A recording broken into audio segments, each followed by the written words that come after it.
Hello, Africans. Listen to this powerful message from Captain Ibrahim Traore addressing the West. Please. I'm recording every lie. I'm archiving every distortion. I am Ibrahim Traore, and today I'm pulling off your masks. Yes, you heard correctly.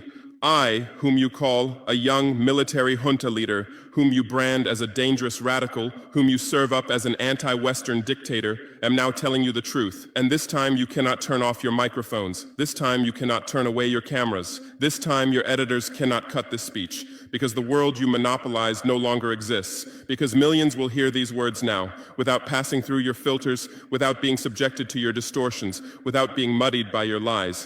I am 34 years old. Every day of my life, I grew up with your lies. As a child, I would watch Africa on television.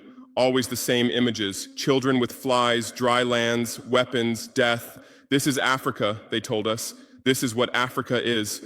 And we believed it. We were ashamed of ourselves. We were ashamed of our own lands, of our own people. But then I grew up. I read, I researched, I questioned, and I understood that the Africa you showed us wasn't real. The story you told us was a lie. The fate you imposed on us was a script you had written. For years, how have you portrayed Africa? How have you shown it? How have you sold it to your viewers? As if we were creatures who had no share of humanity, as if we were savages left outside of civilization, as if we were wretches waiting for you to save us. Every day, every hour, every minute, the same story plays on your screens. Hunger, war, disease, corruption, terror, chaos. These are the words that come to mind when Africa is mentioned.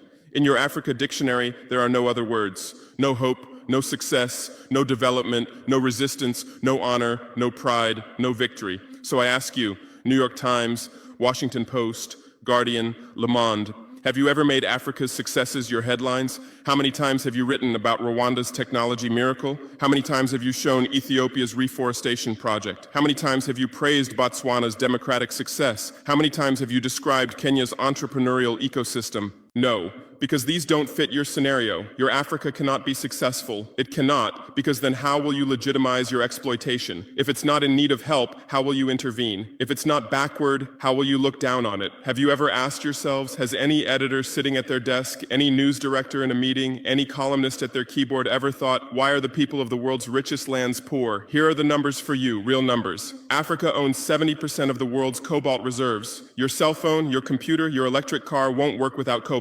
This cobalt comes from Congo, but Congolese can't afford cell phones. Africa owns 90% of the world's platinum reserves. Catalytic converters, electronic devices, medical implants, they all need platinum. This platinum comes from South Africa, but South Africans are crushed by unemployment. Africa provides 30% of the world's gold production. Mali, Burkina Faso, Ghana, Tanzania.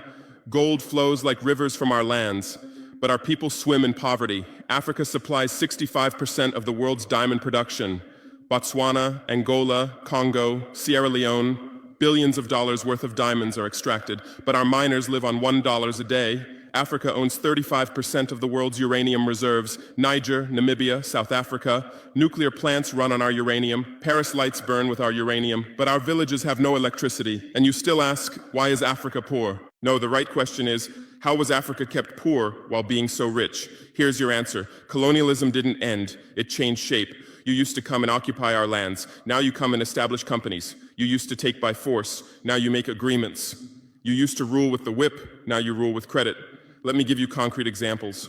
With numbers, names, dates, but you'll never write about these. Glencore, Swiss-based mining giant, extracting cobalt in Congo.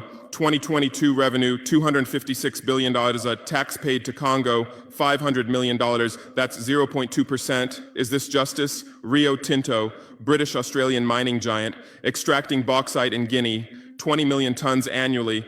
What's left for Guinea? Environmental pollution and cancer. Total, now Total Energies, French oil giant, extracting oil in Angola, Nigeria, Congo. 2022, profit, $36 billion investment in Africa, dirty pipelines, Anglo-American, founded in South Africa but now in London. Diamonds, platinum, iron, taking everything. What it left in South Africa, 6 million unemployed miners. And these are just the tip of the iceberg. What about the invisible, the secret deals, the offshore accounts, the transfer pricing tricks? Every year, $88 billion in illegal money flows out of Africa. Who writes about this? Every year, $45 billion in aid comes to Africa. Everyone writes about this, but no one says Africa is not the continent receiving aid, it's the continent giving aid. While you zoom your cameras on swollen bellies, there is a huge system working